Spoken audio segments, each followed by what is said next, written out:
자, 이것이 시작해 보도록 하겠습니다. 여러분들 한 수업당 최소 한 문제에서 많으면 두 문제씩 나온다라고 생각하시면 되세요. 제가 아까 1교시 때 말씀드린 것처럼 이 전산 자격증은 여러분들 사실 지금 제가 이론 부분을 강의해 드리고 있지만 이론 부분은 여러분들 이미 알고 계시는 내용이 이 자격증 수준보다도 더 나아가 있을 겁니다. 물론 처음 하시는 분들도 계시기 때문에 제가 천천히 설명을 드리는데 그런 분들일수록 당연히 제가 그냥 넘어갔던 부분 그냥 넘어가시면 안 되고 꼼꼼하게 보시고 그다음에 이 교재에서 제가 문제까지는 막 이렇게 많이 풀어드리지는 않을 거예요. 물론 풀어드리는 부분도 있는데 안 풀어드리는 부분이 중요하지 않아서 패스한 게 아니고요. 시간 관계상 패스를 한 거니까 반드시 꼭 풀어보셔야 됩니다. 여러분들 이 교재의 문제는 이 저자가 그냥 임의로 만든 것은 아니고요. 현재 이미 기출된 문제들을 실제 뭐 개정이 됐으면 개정된 내용을 반영해서 이 책에 실은 거기 때문에 여러분들 굉장히 기출 문제는 당연히 풀어보셔야겠죠. 우리 자격증 시험은 아까 말씀드린 것처럼 문제은행식이니까 그렇죠. 그렇게 보시면 되시고 지금 배우게 되는 이 재무제표 종류 및 작성 원칙은 무조건 나온다라고 생각하고 접근을 하시는 것이 맞습니다. 그럼에도 불구하고 이미 여러분들 알고 계시는 내용이고 어려운 내용은 아니에요. 자, 재무제표라는 것이 아까 제가 이야기했지만 회계라는 것이 우리 정보 이용자에게 우리 회사에 유용한 정보를 제공하는 것인데 그 수단이 되는 것이 이 재무제표다라고 생각하시면 되세요. 이 재무제표는 다음과 같이 구성이 되어 있다라고 생각하시면 됩니다. 재무상태표부터 손익계산서, 자본변동표, 현금흐름표, 주석 이런 식으로 되어 있는데 이제 뭐 재무상태표라는 것은 뭐 특정 시점, 어떠한 시점을 기준으로 그 회사의 재무 상태, 그리고 뭐 손익계산서라는 것은 일정 기간, 뭐 예를 들어서 1월 1일부터 12월 31일까지의 경영성과, 자본변동표라는 것은 그 회사의 자본이 얼마나 변동이 됐는지, 현금흐름표라는 것은 발생주의 회계로 작성이 되어 있는 이 재무제표를 보완해주는 역할을 하는 것이 현금흐름표다라고 생각하시면 되세요. 그리고 이러한 것들 뿐만이 아니라 주석이라는 것은 구체적인 내용들을 기록을 해줌으로써 더 유용한 정보가 될 수 있게끔 만들어 놓은 것이다 정도만 생각해 두시면 될 것 같습니다. 이미 알고 계시는 내용일 거라 생각이 돼요. 자, 그 중에 이제 재무상태표라는 것을 보도록 할게요. 여러분들 제가 이렇게 화면을 자꾸 키우잖아요. 그게 이 화면 제가 지금 보고 있는 화면이잖아요. 강의하고 있는 화면이 노트북인데 큰 노트북이긴 한데 잘 안 보여요. 그래서 이렇게 제가 좀 크게 하는데 불편하시더라도 이해해 주시기 바라겠습니다. 저도 이제 보여야 강의를 할 수 있는 거라 가지고요. 자, 재무상태표라는 것은 아까 이야기한 것처럼 어떠한 일정한 시점이 중요하다. 이렇게 생각하시면 되세요. 재무상태표라는 것은 그 어떤 일정 시점의 그 회사의 재무상태라고 했으니까 그냥 우리 손쉽게 이렇게 이야기합시다. 누군가가 여러분들한테 와가지고 야, 너 지금 얼마 있냐? 라고 물어보는 것이 이 재무상태표다 라고 생각하시면 돼요. 누군가가 저한테 물어봤어요. 우리 회사는 주식회사 A입니다. 야, 너 주식회사 A야. 너 지금 얼마 있냐? 예를 들어서 2021년도 12월 31일 현재 얼마 있냐? 저 있잖아요. 우리 회사의 자산은 얼마 있고요. 우리 회사에 그거에 따른 부채는 얼마 있고 우리 회사의 자본은 얼마 있습니다. 라는 것을 알려주는 것이 재무상태표다 라고 생각하시면 되고요. 자, 자산이라는 것은 뭐 1년 이내에 현금화가 가능한 뭐 유동자산, 1년 이후에 현금화가 가능한 비유동자산. 일반적으로 우리 회계에서 유동성이 있다 없다의 판단 기준은 1년으로 돼 있다라는 거 여러분들 알고 계시면 될 것 같고요. 나머지는 여러분들 읽어보시면 될 것 같아요. 부채도 마찬가지로 1년 이내 갚아야 될 유동부채와 1년 이내 갚지 않고 1년 이후에 상환 가능할 수 있는 뭐 비유동부채로 분류가 된다. 자본이라는 것은 여러분들 뭐 일단은 투자금에 해당하는 자본금이 있을 수 있고 우리가 아까 이야기했던 손익계산서가 정리되면서 당기손익이 확정이 되는 이익잉여금 또 있다. 뭐 물론 그 외에도 이제 있지만 그 파트 가셔가지고 조금 더 자세히 보면 될 것 같습니다.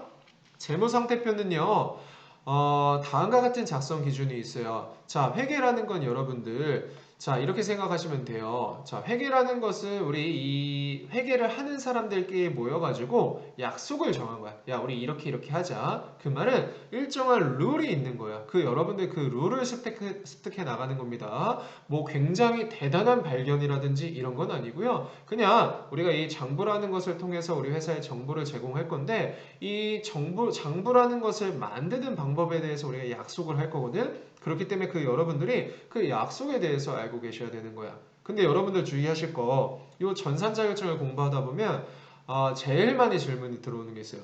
교수님, 이 제가 가지고 있는 책이랑요, 지금 교수님이 강의하는 내용이랑 다른 게 있는데요. 자, 여기서 여러분들 기억하셔야 됩니다.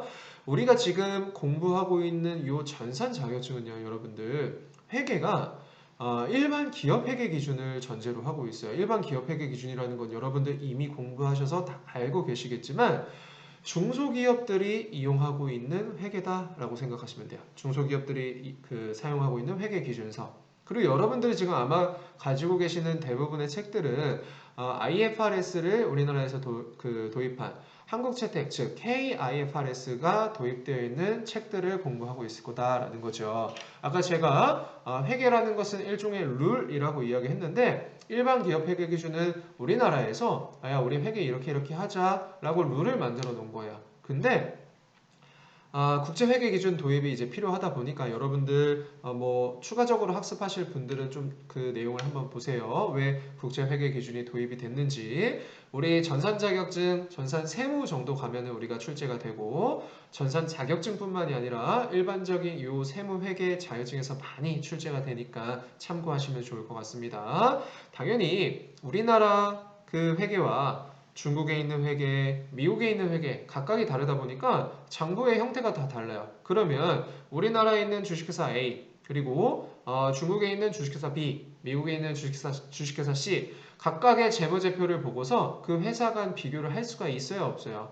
약간의 차이가 발생이 되기 때문에 그것을 다시 컨버트하는 작업이 필요하더라. 그래서 우리는 일관된 기준을 만들어 보자 라고 해서 IFRS라는 것이 도입이 됐고 우리나라에서 그 IFRS를 채택했기 때문에 우리는 그것을 KIFRS라고 이야기를 해요. 그래서 여러분들이 공부하시는 거는 IFRS를 도입한 그 기준서 내용이 있다 보니까 약간씩 차이가 있는 거지 틀린 건 아니에요.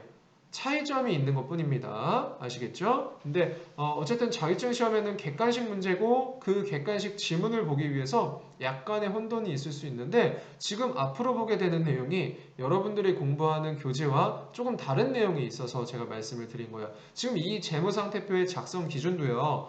IFRS에서는 이런 말이 없어요. IFRS라는 거는 각국 간의 우리 비교 가능성을 위해서 이 회계를 통일해보자 라고 했는데 각국의 상황이 다 다르기 때문에 우리는 그냥 일종의 가이드라인만 제시하는 것이지 네가 알아서 해 라고 하는 것이 이 IFRS의 특징이야. 그 말은 즉슨 야, 너 재무상태표 이런 식으로 작성해? 라는 말은 없습니다. 근데 여기서 보면 지금 재무상태표의 작성 기준이라고 해서 유동성 구분, 자 1년으로 기준으로 해서 유동, 비유동으로 구분을 하고 우리의 재무상태표라는 것은 유동성이 큰 것 먼저 쓸 거야, 부채는 빨리 상환하는 것부터 쓸 거야 라고 재무상태표의 작성 기준을 제시했어요. 어디에서? 일반 기업 회계 기준에서. 근데 IFRS에서는 야 그렇게 뭐 네가 뭐 어떻게 해 라고 제시가 돼 있는 건 아닙니다. 그래서 근데 그럼에도 불구하고 IFRS, 즉 KIFRS를 도입한 대기업들에서도 지금 이런 방법을 쓰는 이유는 뭐예요? 우리가 KIFRS를 도입하기 전에는 일반 기업 회계 기준에 맞춰서 회계가 정착이 됐고 이미 우리나라에서는 이런 게 그냥 통용이 되고 있는 것 뿐이에요. 그래서 IFRS 발음이 자꾸 꼬이는데 그죠? KIFRS에서 야 이렇게 해 라는 말이 없었다라고 하더라도 어떻게 하면 된다? 그냥 이 일반 기업 회계 기준을 준용해서 지금 현재 쓰고 있다. 그래서 여러분들이 닥트라든지 뭐 이런 데에서 어떤 회사의 재무제표를 봤을 때 이런 식으로 기준이 되어 있는 이유가 그런 이유다라고 생각하시면 되세요. 아시겠죠? 자, 총액 표시. 자, 이런 거죠. 자산과 부채를 각각. 그러니까 뭐 제가 자산이 5천만 원이고요. 그러니까 이런 거죠. 제가 A라는 회사랑 거래를 해서 매출 1억 원이 있어요. 근데 이 회사가 지금 돈을 안 줘가지고 외상 매출금이라고 되어 있어요. 반대로 이 회사도 나한테 거래를 했는데 저도 아직 돈을 안 줬어요. 그 돈이 5천만 원이에요. 그렇다라고 해서 나는 이 회사한테 실제 받을 돈은 5천만 원에 불과하지만 우리 회사 장부에는 어떻게 기록해야 돼? 외상 매출금 1억, 그다음에 외상 매입금 5천만 원 이렇게 각각 기록을 해야 된다라는 거야. 왜? 순액으로 표시를 하면 정보 이용자들이 오해할 수 있다라는 거야. 그 정보가 이 회사 5천만 원만 거래했구나라고 오해할 수 있기 때문이다라고 생각하시면 되세요. 아시겠죠? 자, 손익계산서는 다음과 같은 기본 구조로 돼 있다. 자, 일단 매출을 기록하게끔 돼 있고 그 매출에 대응하는 매출원가를 차감해서 실제 매출과 관련된 이익, 즉 매출 총이익을 계산하시고 그리고 나서 우리가 그 외의 비용, 판매 관리비라는 것을 차감해서 영업이익을 계산한 다음에 영업이익에서 영업 외 뭐 이익이라든지 영업 외 비용을 차감한 금액이 결국은 법인세 계산되기 전 얼마? 법인세 차감 전 순이익이 되는 것이고 실제 법인세를 차감한 것이 이 회사의 실질 당기 순이익이 되는 여러분들이 많이 보셨던 그 플로우로 우리 손익계산서를 작성한다 라고 생각하시면 되세요. 그게 어떻게 되어 있냐면 다음 페이지에 이 여러분들이 보이는 이 손익계산서의 기본 구조다라고 생각하시면 되십니다. 아시겠죠? 손익계산서라는 것은 아까 우리가 이야기한 것처럼 일정한 기간의 그러한 그 회사의 경영성과이기 때문에 반드시 그 기간을 명시를 해줘야 돼요. 그래서 여러분들 우리 그냥 쉽게 아까 재무상태표는 우리가 이렇게 이야기하자고 했잖아요. 야, 너 지금 얼마 있냐? 라고 했는데 손익계산서라는 건 이렇게 이야기 한번 해봅시다. 야, 너 지금까지 얼마 벌었냐? 라고 이야기를 할 수 있다라는 겁니다. 아시겠죠? 나머지는 쭉 읽어볼게요. 손익계산서 작성 기준, 뭐 아까처럼 수익과 비용은 총액 보고를 원칙으로 한다라고 생각하시면 되시고 실제 돈이 들어오고 안 들어오고 중요하지 않습니다. 어떻게 실제 매출이 발생이 됐다라고 하면 당연히 발생주의에 의거해서 기록을 해야 된다라는 거. 흔히 여러분들 실무에서 이런 이야기 많이 하죠. 뭐 세무사님 실제 1억 원이라는 매출이 발생이 됐는데 5천만 원 아직 안 받았거든요. 이거 안 받으면 어떻게 해요? 그냥 5천만 원만 그 매출이 발생됐다라고 신고하면 안 되나요? 라고 하지만 당연히 된다 안 된다? 안 된다라는 겁니다. 자, 수익비용 대응의 원칙 여러분들 읽어보시면 될 것 같고요. 현금 흐름표 반드시 읽어보시고 현금 흐름표의 핵심은 이거예요. 내가 실제 영업활동과 관련돼서 현금이 인, 아웃 되는 것뿐만이 아니라 뭐 투자활동이라든지 재무활동에 의해서도 당연히 현금이 들어오고 나갈 수 있다라고 생각하시면 됩니다. 자, 그다음에 자본변동표 읽어보시고요. 나머지는 읽어보시면 될 것 같고 우리 시험에서 간혹 출제가 되는 재무제표의 작성 책임은 누구한테 있대요? 경영진한테 있다. 그리고 우리 재무제표라는 것은 항상 비교 가능성을 중시하기 때문에 예를 들어서 2021년도 재무제표를 작성하면 항상 비교해서 2020년도 재무제표가 기록이 되게끔 돼 있어요. 그래서 우리는 비교식 재무제표라는 이야기를 많이 합니다. 2020년도와 비교를 할 수 있게끔 구성이 돼 있다라고 생각하시면 되시고 나머지 쭉 읽어보시면 되고요. 자, 이게 우리 시험에서 많이 출제가 되는데 여러분들 가지고 계시는 KIFRS 뭐 회계원리라든지 이런 데에서는 이게 좀 다르게 돼 있어요. 하지만 우리 전산 자격증 시험을 위해서 요거는 암기해 두시는 게 좋습니다. 이 회계 정보가 유용한 자, 우리가 회계라는 것은 정보 이용자한테 유용한 정보를 제공하는 것이라고 이야기했잖아요. 그 회계의 정보가 유용하기 위해서는 다음에 두 가지 특성이 필요하다. 첫 번째, 신뢰성, 두 번째, 목적 적합성. 자, 하지만 이 신뢰성과 목적 적합성을 위해서는 또 세부 요건이 필요하다. 이 신뢰성이라는 것은 결국은 회계 정보가 믿을 수 있는 정보다라는 것인데 이렇게 믿을 수 있기 위해서는 어떻게 해야 돼요? 어떠한 뭐 오류라든지 편견 없이 당연히 중립적이어야 되고 그 다음에 오류가 있는지 검증 가능해야 되고 내가 기록되어 있는 표현들이 충실해야 된다라는 거야. 그렇기 때문에 이러한 유용한 회계 정보를 위해서는 신뢰성이 있어야 되는데 신뢰성이 있기 위해서는 중립성, 검증 가능성, 표현의 충실성이 필요하다라는 거야. 그리고 목적 적합성이라는 건 이런 거죠. 우리 회계라는 것이 그 정보 이용자한테 유용한 정보를 제공하는 것이라고 했는데 그 정보를 이용함으로써 그 정보 이용자가 의사결정에 도움이 됐거나 어떠한 의사결정에 영향을 미쳤다라고 하는 것 그런 것이 이제 목적 적합하다라고 하는 것인데 그렇게 하기 위해서는 또 그 회사의 정보가 적실성이 있어야 되고 그 다음에 예측 가능성이 있어야 되고 그리고 피드백 가치가 있어야 된다. 제가 이렇게 말씀을 드렸지만 여러분들 이거 그냥 암기하시면 한 문제 맞추신다라고 생각하시면 되세요. 근데 일반적으로 머릿속으로 기억하시면 되는데 이게 아무리 이렇게 이야기해도 헷갈립니다. 그냥 차라리 이런 거는 그냥 우리 객관식 시험에서는 차라리 뭐 앞자를 따서 암기하시는 게 좋을 것 같아요. 저도 예전에 제가 수험생일 때 요거 그냥 앞자 따서 외웠던 걸로 기억해요. 뭐 목적은 적의 비 뭐 이런 식으로 그냥 유치하게. 그래서 여러분들이 여러분들 방식대로 그냥 앞자를 따서 암기하시는 게 좋지 않나. 요 교재에서도 이런 식으로 써 있어요. 그냥 회계정보 특성 학습 요령이라고 돼 있어서 그냥 암기해라. 자, 다음과 같이 이렇게 유치하게 출제가 됩니다. 뭐 다음 그 회계정보의 질적 특성인 목적 적합성과 신뢰성 중에 어떻게 목적 적합성을 갖기 위해서 필요한 요건이 아닌 거 아까 제가 뭐라 했어요? 목적은 적의 피라고 했는데 하나 다른 거 있죠? 그게 답이 되는 이런 식으로 객관식 시험이 나오다 보니까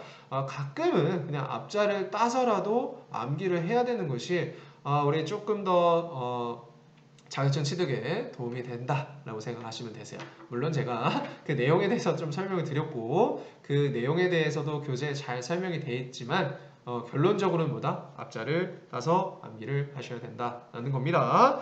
자, 여러분들 아까 제가 말씀드렸지만 이거 계속 말씀드리는데 지금 이제 거의 초창기 수업이다 보니까 반복해서 말씀을 드리는 거예요. 지금 보면 이거 다 이론 기출 공략하기가 우리 기출 문제잖아요. 그러니까 반드시 풀어보시기 바라겠습니다. 자, 쭉 넘어갈게요, 여러분들. 자, 다음 챕터는 우리 K랩 프로그램 배우기라고 되어 있습니다. 여러분들 요거 실제 실습 데이터 다운 받으셔서 해보신 분들은 너무나 잘 아시겠지만 우리 처음 하시는 분들을 위해서 설명을 드리면 요거 교재 앞에 잘 설명이 되어 있습니다. 근데 한번 천천히 따라와 보세요. 그리고 여러분들 우리 수업에 앞서서 요 프로그램을 먼저 설치하고 항상 그러니까 뭐 컴퓨터가 좀 한정적이어야 돼요. 그러니까 이거 모바일로 보셔서는 이 수업을 절대 들으실 수 없을 것 같고 뭐 노트북이라든지 컴퓨터를 하나 정해가지고 계속 바뀌면 또 설치해야 되니까 뭐 한 가지를 설정해가지고 계속 거기서 들으시는 거를 좀 추천드립니다. 일단은 이 K랩 프로그램을 먼저 다운을 받아야 되는데 이것은 여러분들 그냥 인터넷 들어가셔가지고요. 혹시 제가 이거 지금 인터넷을 연 거기 때문에 이상한 게 뜨더라도 제 의도와는 다른 겁니다, 여러분들. 자, 이거는 한국세무사회 국가공인 자격시험. 한국세무사회 자격시험이라고 검색하잖아요. 그럼 다음과 같은 사이트가 이렇게 나와요. 그러면 여기 사이트에 여러분들 들어가시면 이런 사이트가 뜹니다. 여러분들 당연히 이 시험 응시를 하기 위해서는 이 사이트에 가입을 하셔야겠죠. 이참에 가입이 안 돼 있는 학생들 같은 경우에는 가입도 반드시 하시고 시험 응시 기간을 꼭 보시길 바라겠습니다. 벌써 말씀드린 대로 2021년도 일정은 종료가 됐어요. 지금 아마 여러분들이 이 수업을 듣고 있는 이 시점에는 지금의 시험은 다 종료가 됐을 거고 벌써 1월에 2020년도의 스케줄이 나왔습니다. 그죠? 그렇기 때문에 여러분들 이 스케줄 확인을 하시면 될 것 같고요. 지금 요것 때문에 제가 보여드리는 건 아니고 자, 쭉 내려보시면 여기에 K랩 수업용 다운로드가 있습니다. 요거를 먼저 여러분들이 반드시 설치를 하셔야 돼요. 설치하시고 나서 이 우리가 K랩이라는 세무사랑이라는 프로그램을 다운받은 건데 수업용 프로그램을 다운받은 건데 그리고 나서 여러분들이 하셔야 되는 거는 이 교재에 있는 데이터들을 미리 다운을 받아 놓으셔야 돼. 이 교재에 있는 데이터는 요 Education Edge라는 사이트 들어가셔가지고 자료실 여기에 있어요. 고객센터에 요 자료실이 있거든요. 자료실 들어가셔가지고 지금 요 교재에 나와 있는 요거 있죠.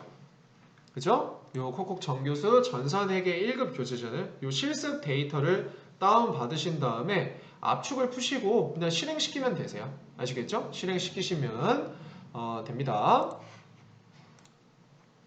자, 여러분들 설치를 다 하시고 그 백데이터까지 다 설치를 하시고 실행을 하시잖아요. 이렇게 떠요. 이게 이제 교육용 프로그램인 K랩인데 항상 여러분들이 체크하셔야 될 거는 교수님 저 이미 다운받은 게 있는데요 라고 하면 그거 사용하지 마시고 여기 보시면 항상 최신 버전이 체크가 됩니다. 최신 버전인지 아닌지 확인하신 다음에 우리가 지금 공부하게 되는 것은 전산회계 1급이니까 전산회계 1급 들어가신 다음에 로그인을 누르시면 되는데 아마 여러분들 처음 설치하면 아무것도 안 돼 있을 거고 이 회사 등록이라는 거를 클릭하시면 지금 저랑은 당연히 다른 화면이 될 거예요. 저는 이제 강의를 계속 했기 때문에 이렇게 조금씩 쌓인 건데 여러분들은 이게 다 비어 있을 거란 말이죠. 이 다 비어 있는데 아마도 여러분들 그 아까 에듀케이션 에지에서 그 백데이터를 다운받잖아요. 그렇게 하고 나서 요 F4키, 즉 회사 코드 재생성을 누르시잖아요. 그러면 아마도 여기까지 뜨는 게 정상입니다. 그쵸? 여기까지 떠야지 이 이제 실제 실습을 하실 수 있다라고 생각하시면 되세요. 제가 여러분들 이 화면을 계속 보여드리면서 강의를 하기 위해서 어쩔 수 없이 이렇게 화면 녹화 방식으로 강의를 선택한 거예요. 우리 이 전산 자격증에서는 어쩔 수 없이 이런 식으로밖에 진행을 할 수가 없습니다. 자, 어쨌든 여러분들 여기까지 세팅이 되셔야지만 뭘 할 수 있다? 지금 할 수 있는 수업을 할 수 있으니까 혹시 아직 안 돼 있으신 분들은 잠깐 스탑 해 놓으시고 꼭 설치를 해 주시기 바라겠습니다. 자, K랩 프로그램 이제 실제로 해볼 건데요. 여러분들 요거 하잖아요. 그러면 대부분의 학생들이 이런 걸 배우나? 라고 생각할 정도로 너무 간단해. 근데 이거죠. 프로그램 사용법이 간단하지만 배우기 전엔 몰랐잖아요. 그게 시험에 나오는 거야. 너 이 프로그램 쓸 줄 아니? 그러니까 지금 하는 게 하나하나가 시험 문제입니다. 같이 한번 보도록 할게요. 이 지금 교재에 나와 있는 요 등록 회사 정보 요거 있잖아요. 실제 여러분들은 실무에서는 사업자 등록증을 보면서 요거를 이제 기록을 할 건데 요 사업자 등록증을 보면서 우리가 실제 프로그램을 입력하는 방법을 배우는데 요거마저도 뭐가 되는 거예요? 시험 문제가 된다라고 생각하시면 되십니다. 자, 프로그램에서 회사 등록 들어가셔가지고요. 지금 우리가 사업자 등록증에 있는 회사를 등록하고자 합니다. 자, 회사 등록은 몇 번으로 하라 라고 돼 있죠. 자, 500번으로 입력하라 라고 돼 있네요. 교재 보니까. 자, 500번 하시고요. 그죠? 그리고 교재에서 나와 있는 것처럼 어떻게 회사 이름은 주식회사 풍성이라고 할 겁니다. 그리고 이 회사는 뭐니까 법인이기 때문에 법인으로 체크하시고 그리고 이거 사용이랑 미사용 있는데 당연히 이 회계 프로그램에서 이 주식회사 풍성을 쓸 거냐 말 거냐 라는 거니까 저는 사용할 겁니다 라고 기록하시면 됩니다. 회계 연도는 지금 현재 데이터가 주어져 있어요. 2기라고 되어 있고 2021년도 1월 1일부터 2021년도 12월 31일까지 라고 보시면 되고요. 사업자 등록번호는 자 몇 번이죠? 112811164이라고 되어 있습니다. 실제 요 K랩 프로그램 그리고 세무사랑에서는 여러분들 요 사업자 등록번호 입력하잖아요. 그러면 국세청이랑 연계가 돼가지고 이게 실제 사업자 번호인지 아닌지 조회가 되고 실제 사업자 번호가 아니면 여기가 붉은색으로 헤드라인이 되는 것을 알 수 있어요. 근데 만약에 여러분들 시험장에서는 인터넷이 연결되어 있지 않은 K랩 프로그램을 여러분들이 사용할 수 있습니다. 거기에서는 실제 잘못된 사업자 번호든 아니든 상관없이 그런 게 조회가 안 되게끔 되어 있어요. 참고하시면 될 것 같고요. 자, 그 다음에 법인 등록번호는 뭐라고 되어 있죠? 그 밑에 사업자 등록증 보면 110-111-1754864라고 되어 있습니다. 아마도 저는 다른 데다 입력을 했나봐요. 그냥 무시하고. 대표자명은 누구죠? 김철수 대표님이라고 돼 있고, 실제 사업자 등록증 상에는 대표자 주민등록번호가 안 나와 있고요. 여러분들이 입력할 때는 대표자 신분증까지 받아가지고 실무에서는 입력을 하는 건데, 우리는 그런 것까지 요구하진 않고 시험에서는 시험 문제에 나와 있는 것만 하시면 되세요. 아시겠죠? 넘어가시고, 사업장 주소는 원래 여러분들 실무에서는 요 말다운표라고 해야 되나요? 요 말풍선 표시를 눌러가지고 이렇게 조회를 하게끔 돼 있어요. 실무에서는. 이렇게 조회를 하면 우편번호라든지 이런 게 자동으로 입력되고, 관련 세무서, 그러니까 뭐 예를 들어서 그 본점이 일산이다 라고 하면 여기다 검색을 하잖아요. 예를 들어서 뭐 저희 사무실 주소를 이야기해 볼까요? 이렇게 체크를 하잖아요. 요걸로 체크를 하면 지금 요거는 교육용 프로그램이라서 자동으로 안 땡겨오는데, 요 말풍선 표시로 사업자 주소를 검색을 하게 되면 뭐가 같이 따라오는 거냐면, 쭉 내려가셔가지고 자 올려볼게요. 그냥 요 사업장 관할 세무서가 자동으로 찍히게끔 돼 있어요. 마찬가지로 우리가 고양시라고 돼 있으니까 일산 동구라고 돼 있으니까 관할 지자체는 일산 동구청이라고 돼 있는데, 마찬가지로 그것 또한 같이 뜨게끔 돼 있어요. 무슨 말인지 아시겠죠? 근데 이거는 실무에서 그렇게 한다라는 거고, 요거는 그냥 무시하고 실제 여기에서 나와 있는 그대로 입력을 해보도록 하겠습니다. 우편번호는 06619, 그죠? 이거 말다운표로 안 하고요. 서울특별시 서초구 서초동, 그다음에 서초동아타워 508호. 여러분들 시험장에서는 실제 이렇게 입력을 해야 된다라는 거야. 무슨 말인지 아시겠죠? 그렇게 넘어오시면 되고, 자, 업태는 제조, 도매라고 돼 있고, 종목은 휴대폰, 부품, 무역이라고 돼 있습니다. 조업종 코드는 별도로 안 나와 있으니까 넘어가시면 되고, 사업정번호 02445-6044라고 돼 있습니다. 나머지는 쭉 넘어가시고, 사업장 관할세무서 원래는 아까 이야기 드렸지만 주소를 실제 조회를 하면 자동으로, 잠시만요. 이거 지워볼게요. 네, 이거 지우고 자동으로 뜨게끔 돼 있는데, 이거는 별도로 우리가 실제 여러분들이 서초세무서라고 검색하셔가지고 다음처럼 입력을 해주셔야 된다는 거야. 어렵지 않죠? 그냥 시험 문제 그 나온 그대로 여러분들이 입력만 해주시면 됩니다. 아시겠죠? 자, 그 다음에 교재 넘어가서 그렇게 하고 나서 뭐라고 하냐면은, 우리가 지금 만든 주식회사 풍성으로 로그인 하래요. 그건 어떻게 하는지 보여드릴게요. 자, 우리가 지금 만들었고, 여기 쭉 보시면은 다음과 같이 되어 있어요. 그죠? 우리가 만든 것을 종료하시고요. 회사 코드에서 우리가 만들었던 500번 주식회사 풍성으로 들어가면 여러분들이 만드신 이 회사로 들어가게 되는 겁니다. 아시겠죠? 그랬다라는 것은 이 주식회사 풍성의 장부를 이제 여러분들이 실제로 만든 거예요. 자, 여러분들이 이 수업을 듣기 전에 여기까지 일단 한번 해보시고, 그 다음에 이 인터페이스를 하나하나 보시면 좋을 것 같아요. 여기에는 뭐가 있고 여기에는 뭐가 있고, 이런 거 익숙해지는 시간도 조금 걸리거든요. 그러니까 여러분들 시간 되실 때 이걸 한번 프로그램을 열어보신 다음에 하나하나 보시면 좋을 것 같습니다. 자, 우리는 66페이지에 거래처 등록이라는 걸 한번 해보도록 할 거예요. 자, 거래처 등록이라는 것은 다음에 구성이 되어 있습니다.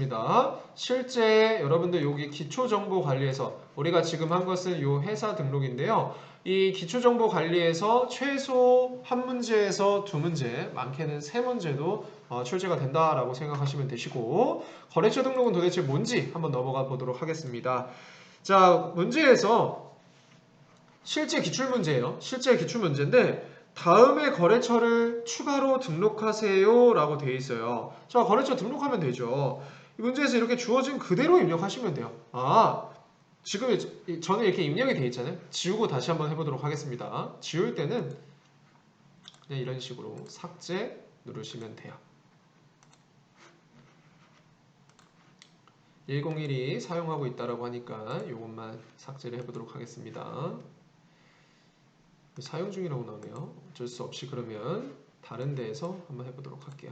여러분들은 이 주식회사 풍성에서 하시고 저는 이미 입력이 돼 있으니까 다른 데서 그냥 한번 해보도록 하겠습니다. 자, 거래처 등록 들어가셔가지고요. 여기는 또 많은 거래처가 있지만 한번 같이 그냥 보도록 하겠습니다. 2001이 하필 있네. 그러면 그냥 5000번이라고 할게요. 저는 조금 다르긴 한데 여러분들 한번 그냥 따라와 보도록 하세요. 거래처명은요 대차공업이래요. 그죠? 그리고 유형은 우리는 매출처로 관리를 할 거예요 라고 되어 있으니까 매출이라고 해봅시다. 그리고 사업자 등록번호는 주어진 대로 112-03-84565 기록하시면 되고요. 대표자 성명은 김대차 씨라고 하시면 되고, 업태는 제조업, 제조업 기계라고 하시면 되고, 주소는 아까 이야기했지만 검색해도 되지만 여러분들이 별도로 입력하는 게 시험장에서는 하셔야 될 일입니다. 이렇게 하시면 끝이에요. 이게 지금 뭘 한 건지 여러분들 아셔야 되잖아요. 이게 우리 회사 장부에 지금 여러분들은 주식회사 풍성의 장부에서 대차공업이라는 게 우리 회사 거래처인데요. 이 거래처를 우리 회사 장부에서 사용하고 싶거든요. 그것을 여러분들이 등록을 해준 거야. 등록을 해주면 별도로 계속 이 대차공업이랑 거래가 됐을 때마다 대차공업을 계속 입력할 필요가 없이 입력되어 있는 것을 아까 우리 코드 몇 번이었죠? 2001이라고만 입력하시면 이 대차공업이 계속해서 불러와집니다. 그러니까 이 프로그램이 지금 처음이라서 아직 낯설 텐데 하나하나 같이 해볼 건데 잠깐 쉬었다가 3교시 때 조금 더 자세하게 한번 봐보도록 하겠습니다.